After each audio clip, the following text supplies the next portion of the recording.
Oral questions. Questions orales. Honorable Leader of the Opposition. Les conservateurs.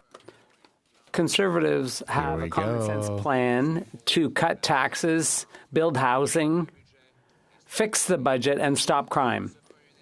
And yet, this Prime Minister is not worth the cost. He doubled our national debt, doubled the cost of housing, and tripled it in Montreal.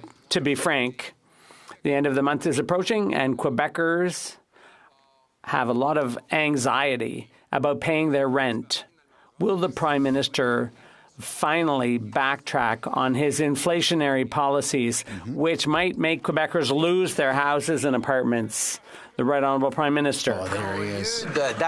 Mr. Speaker, instead of increasing and stoking Canadians' anxiety with misinformation, he should share the real facts. And the fact is that our fiscal position is stronger than other G7 countries. We have the highest credit rating of all countries in the world.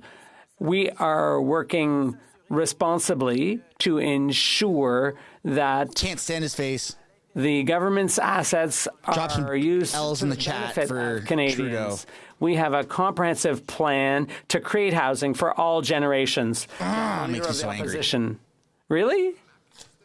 He's accusing me of stoking anxiety among Quebecers. Without me, they never would have noticed that their rent had doubled. If I hadn't mentioned it, does he think Quebecers can't read numbers? He says the economy is not numbers, but rent is certainly numbers. The grocery bill, that's numbers.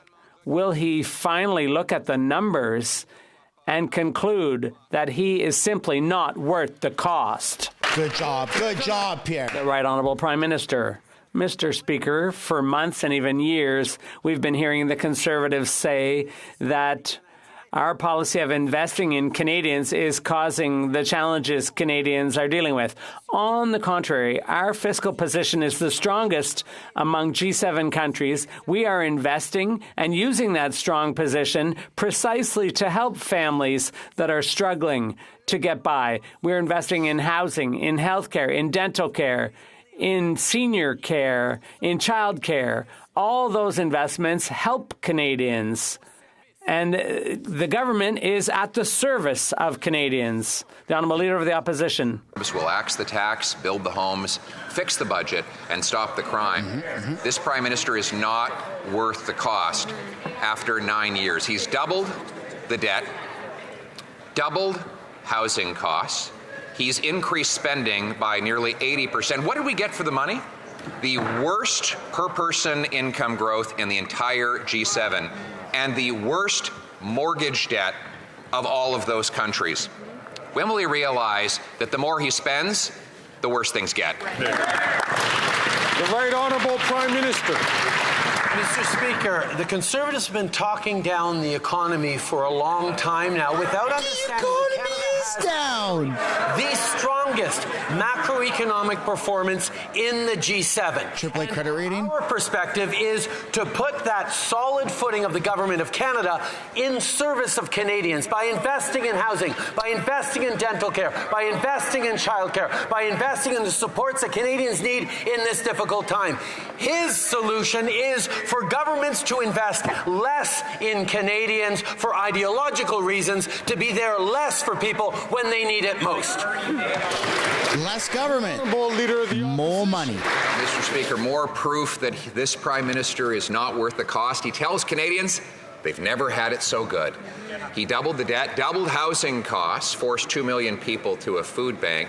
He brags that he spends $87 billion on housing programs, and what did it get us? Got us the worst housing inflation of any country in the G7, the second worst out of nearly 40 OECD countries. Why does he always spend the most to achieve the worst? Right. The Right right honourable Well said. Prime Minister. Mr. Speaker, I think Canadians will take no lessons from a former housing minister who was in a government that didn't believe in investing in housing. Obviously, over decades, Mr. Speaker, the federal government had underinvested in housing, and it has led to the challenges we're facing now. That is why we are putting, and have been putting in service of Canadians since 2017, the solid fiscal position of the federal government to invest in Canadians, to invest in communities, to invest in housing, to help solve this challenge that people are facing around the world that we are solving despite their The Honourable Leader of the Opposition. Mr. Speaker, he's absolutely right that we did not waste the billions of dollars that he's now put into his programs, but here are the results. The average rent for a one-bedroom when I was housing minister was $973. Let's bring that back. We built 80,000 apartment units at that low rate when I was minister. Now the cost has more than doubled. Meanwhile, Stats Canada reports that incomes are down $17,000 per family. Why are Canadians making $17,000 less to pay double the price for a home? The Right Honourable Prime Minister. Here's the question Canadians should be asking the Leader of the Opposition.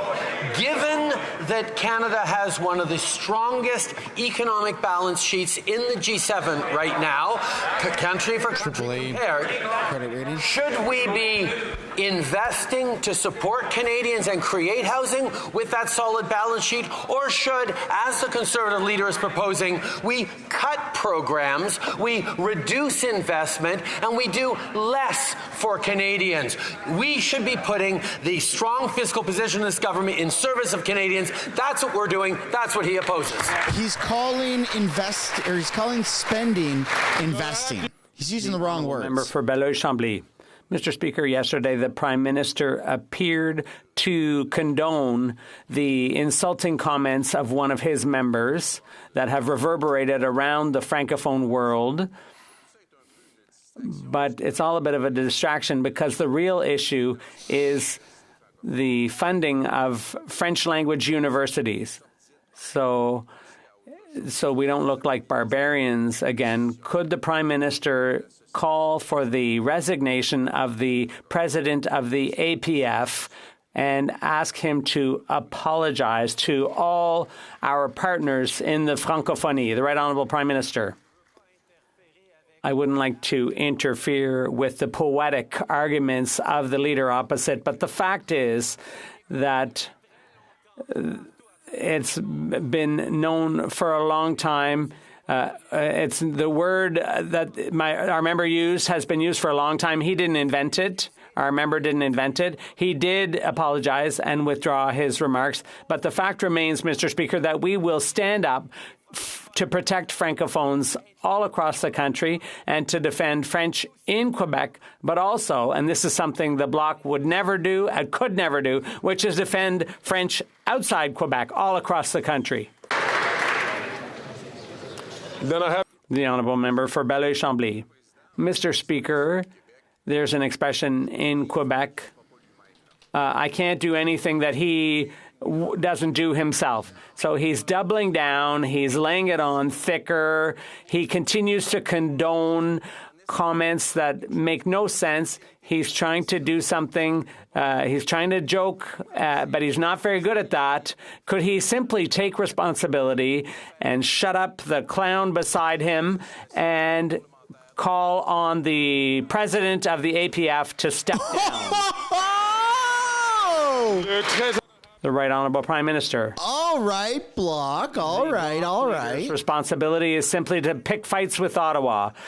Our responsibility as the Liberal federal government is to defend official languages all across the country, to defend French in Quebec, but also defend French all across Canada. We will stand up and remain to defend language minorities all across the country. But it shouldn't surprise anyone that the most recent bugbear of the Bloc Québécois is to attack Franco-Ontarians. Everyone knows that they don't like Francophones outside Quebec.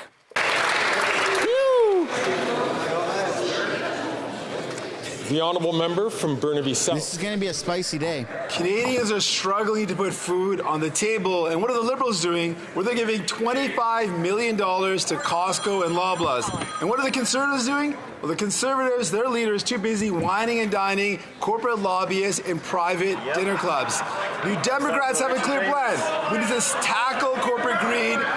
It's private dinner clubs. Who cares? And stop giving It's not on taxpayers' dime. to corporate grocery stores.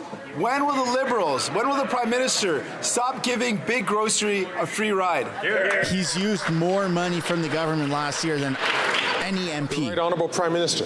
Mr. Speaker, not only are we continuing to move forward on our grocery code of conduct, but we're working on our project to make food more affordable through competition reforms. And now we're creating a national school food program, which is expected to provide meals for more than 400,000 kids a year and save the average family with 2 children as much as $800 per year on grocery costs. We're also ensuring the wealthiest pay their fair share. And indeed, Mr. Speaker, there are measures in the House right now that will crack down on predatory pricing, and the NDP has the opportunity to support us as it goes through this House. L'honorable député de Burnaby. The honourable member. Is it just a coincidence that Jagmeet's throat Have the courage hurts to take on corporate greed, as which Justin is driving up the Trudeau's cost of crotch food. is But we itchy? do. Pendant que les gens As people struggle to fill their fridges, the Prime Minister is giving $25 million to Loblaws and Costco when they're making record profits.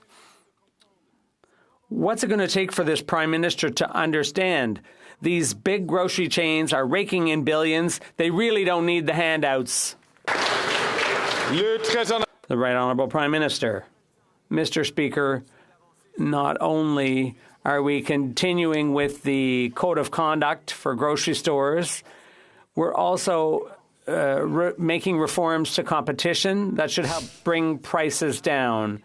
We also are launching a national food school program that should help 400,000 school kids every year and allow families to save up to $800 per child. There are measures in our fall economic statement before the House now which should do away with abusive pricing, and the NDP can help us get those measures passed.